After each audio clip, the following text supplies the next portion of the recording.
Hi viewers, நாளைக்கான வீடியோக்கான சூப்பரான ஒரு ப்ரோமோ தான் வந்திருக்கு. வீடியோக்குள்ளே போகிறதுக்கு முன்னாடி நம்ம சேனலை லைக் அண்ட் சப்ஸ்கிரைப் பண்ணிவிட்டு கொஞ்சம் சப்போர்ட் பண்ணுங்கள். வாங்க இப்போ வீடியோக்குள்ளே போடலாம். அஞ்சலி மகேஷ் இவங்க 2 பேருமே பாட்டி கிளம்பிக்கிட்டு இருக்காங்க. அப்போ அஞ்சலி ஃபோனை மிஸ் பண்ணிட்டு வந்துட்டாங்க.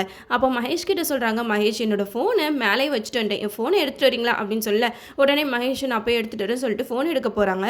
அப்போ அஞ்சலியோட ஃபோனை திருட்டுத்தனமாக ஓப்பன் பண்ணி பார்க்குறாரு. அதில் கவினுக்கு அஞ்சலி நிறைய தடவை வாய்ஸ் மெசேஜ் அனுப்பிச்சிருக்காங்க.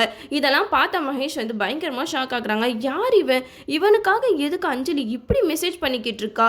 அந்த ஸ்லாம் புக்லேயும் இந்த நேம் தான் இருந்துச்சு, இப்போ ஃபோன்லேயும் இந்த பெட் நேம் வச்சு தான் இந்த நேம் இருக்குது. இது யாருன்ட்டு நம்ம சீக்கிரம் கண்டுபிடிக்கும். இப்போதைக்கு நம்ம வந்து எதுவும் பேச வேண்டாம், பாட்டிக்கு போயிட்டு வரோம்னு சொல்லிட்டு பாட்டிக்கு அஞ்சலியை கூப்பிட்டு போய் கிளம்பிடுறாங்க. அங்கன்னு பார்த்து பாட்டியில் எல்லாருமே மகேஷ் அஞ்சலியை ரொம்பவே சந்தோஷமாக உற்சாகமாக வரவேற்றுக்கிட்டு இருக்காங்க. அஞ்சலிக்கு பயங்கர ஹாப்பி ஆகிடுச்சு. இவ்வளோ நாள் நம்ம வீட்டுக்குள்ளேயே இருந்தோமே, அப்பாடா இப்போதான்ப்பா நம்ம ஒரு உலகத்தையே பார்க்குற மாதிரி இருக்குன்னு சொல்லிட்டு அஞ்சலி வந்து ரொம்பவே சந்தோஷமாக பாட்டியை என்ஜாய் பண்ணிக்கிட்டு இருக்காங்க. ஆரம்பத்தில் மகேஷ் அஞ்சலி இவங்க 2 பேருமே ரொமான்டிக்காக டான்ஸ் ஆடுறது, கேக் வெட்டுறது இப்படியே நல்லா தான் போய்கிட்டு இருந்தது பாட்டி. அதில் நம்ம அஞ்சலியோட காலேஜ் சீனியர் ஒருத்தவங்க அஞ்சலியை பார்த்துட்டாங்க.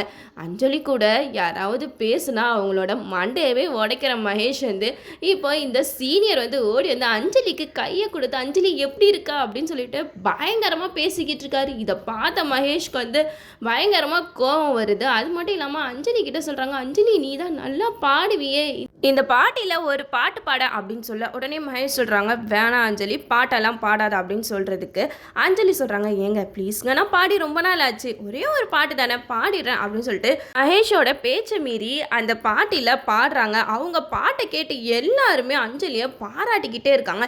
ஆனால் அஞ்சலி பாட பாட மகேஷ் வந்து பயங்கரமாக செம்ம கோபம் வருது. அது அவரால் கண்ட்ரோல் பண்ணவே முடியல. அஞ்சலி நீ ரொம்ப எல்லை மீறி போய்கிட்டு இருக்க, என் பேச்சை இப்போல்லாம் நீ கேட்கவே மாட்டா அப்படின்னு சொல்லிட்டு மகேஷ் வந்து ஒரு நிமிஷமா அஞ்சலி மேலே கோவப்படுறாரு. அஞ்சலி பாடி முடிச்சிட்டோன்னே காலேஜ் சீனியர் வந்து அஞ்சலியை ரொம்பவே பாராட்டி பேசிக்கிட்டு இருக்கான். அப்போ மகேஷோட மைண்ட் வாய்ஸ், டே என் பொண்டாட்டிக்கிட்டையாடா கையை கொடுத்து பேசிக்கிட்டு இருக்க, என் பொண்டாட்டிக்கிட்ட யார் பேசினாலும் அவங்க மண்டையை உடைக்கிறேன் நானு, நீ கையவே கொடுத்து பேசுறியா, இரு வெளியில் வா உன் கையை உடைக்கிறேன் அப்படின்னு சொல்லிட்டு மகேஷ் வந்து மனசில் நினச்சிக்கிட்டு இருக்காரு. இப்போ அஞ்சலி வந்து பாட்டெல்லாம் பாடி முடிச்சிடுறாங்க. அப்போ துளசிக்கு ஃபோன் பண்ணி பேசிக்கிட்டு இருக்காங்க. அது கூட நம்ம மகேஷ்க்கு பொறுக்கவே இல்லை. இவன் என்ன எப்போ பாரு அவங்க வீட்டு நினப்பாவே இருக்கா, என் மேலே கொஞ்சம் கூட அவளுக்கு லவ்வே கிடையாது, அவங்க வீட்டை பற்றி தான் இப்போ நினச்சிக்கிட்டு இருக்கா, அவளோட உடம்பு மட்டும்தான் இங்கே இருக்கு, மற்ற உயிர் நினப்பு எல்லாமே அவங்க வீட்டு சைடு தான் இருக்கு, இந்த அஞ்சலியை என்ன பண்ணுறதுனே தெரியலன்னு சொல்லிட்டு கிறுக்குத்தனமாக மகேஷ் வந்து யோசிச்சுக்கிட்டு இருக்காரு. கடைசியில் சரி இந்த பார்ட்டியில் வந்து நம்ம எதுவுமே கோவப்படக்கூடாதுன்னு சொல்லிட்டு கோவத்தை கண்ட்ரோல் பண்ணிட்டு அங்கே டின்னரெல்லாம் முடிச்சுட்டு வீட்டுக்கு கிளம்புறாங்க.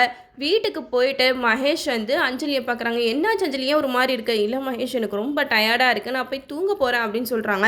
அதுக்கு மகேஷ் சொல்கிறாங்க, அஞ்சலி நீ தூங்குறதுக்கு முன்னாடி எனக்காக நீ ஒரு விஷயம் பண்ணணும், நீ பாட்டியில் பாட்டு பண்ணல அந்த பாட்டை இங்கே பாடு அப்படின்னு சொல்ல. அதுக்கு அஞ்சலி சொல்கிறாங்க, இல்லைங்க எனக்கு ரொம்ப டயர்டாக இருக்குது, நான் தூங்குறேன் ப்ளீஸ் அப்படின்னு சொல்ல. ஆனால் மகேஷ் வந்து பயங்கரமாக நீ பாடு அப்படின்னு சொல்லிட்டு வெறித்தனமாக சொல்லிக்கிட்டு இருக்காரு. இதை கேட்ட அஞ்சலிக்கு மகேஷை பார்த்தோன்னே பயங்கரமாக பயம் வருது.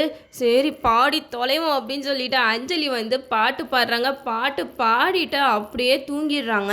இதை பார்த்த மகேஷ் வந்து ஐயோ ரொம்ப டயர்டாக இருக்கா போலே சொல்லிட்டு அந்த இடத்துல விடிய உட்காந்து மகேஷ் வந்து ஒரு பாட்டை பாடுறான். இந்த பைத்தியக்காரன் இது எங்கே போய் முடிய போதும் தெரியல. அஞ்சலியை பார்க்க ரொம்பவே பாவமாக இருக்குது. இதுக்கப்புறமா தான் மகேஷ் வந்து பயங்கரமாக அஞ்சலியை போட்டு டார்ச்சர் பண்ண போகிறாங்க.